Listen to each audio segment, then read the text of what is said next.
Hello, dear friends. One of my subscribers contacted me and sent me a laptop for repair. The problem: the device stopped turning on. A defect appeared after an impact. You can find a full description of the problem in the donation text. Let's see how the defect manifests itself. I connect the power supply that was included in the package. There is practically no power consumption. The power button also doesn't respond. Apparently, the presumed impact site is near the interface ports and the power connector. Good, the problem is there. Let's figure out what happened to this laptop. Well, as usual, we'll start the repair by disassembling the case. I unscrew a few screws. By the way, they are Torx heads.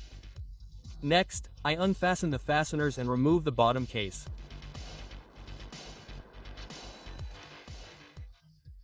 Now I can inspect the insides for any obvious defects, maybe cracks in the board or something similar. The battery was disconnected. Otherwise, I haven't noticed anything unusual so far.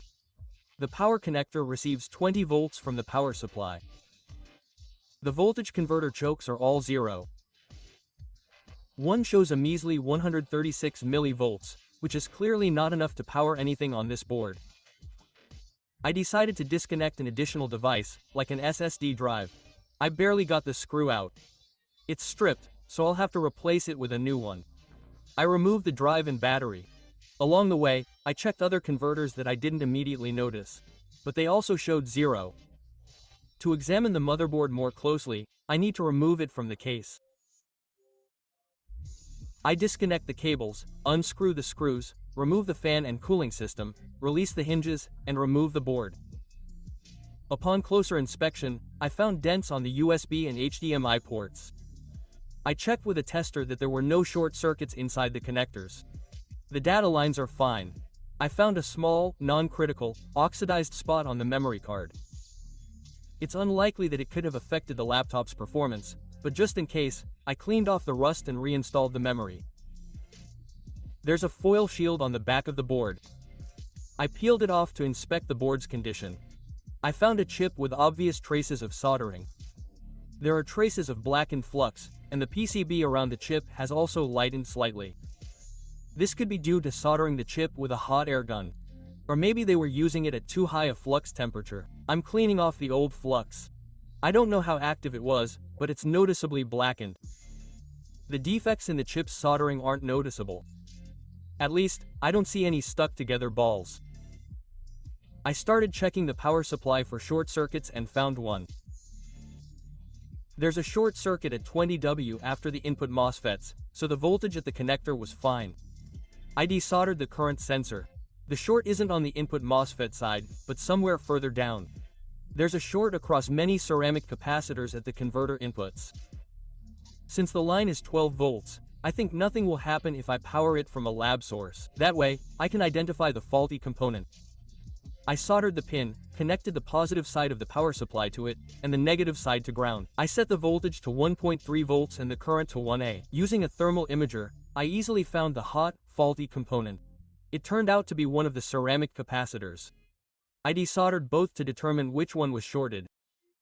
It should be possible to calculate the rating without having to connect the board to the board. This one is shorted, the second one is good and has a capacitance of 12 microfarad. Judging by the readings on my meter, I found a capacitor with the same capacitance on the donor board. I assume it's rated at 10 microfarad, but to be honest, I wasn't looking for a capacitor. You can determine the operating voltage yourself, considering they're receiving 20 volts from the standard power supply. I solder the capacitors in place. By the way, I'm using a soldering station with a 210mm soldering iron tip. A heat gun would have been nicer, but I didn't feel like heating the board and nearby components. Now I can test the operation. The short circuit is gone. Power consumption is practically non-existent. I soldered the current sensor back in place. Connected the board with the power button. I'm checking for a defect. The LEDs near the micro switch for the button light up. The processor is heating up. Well, great. I can put the board back in place and check for an image.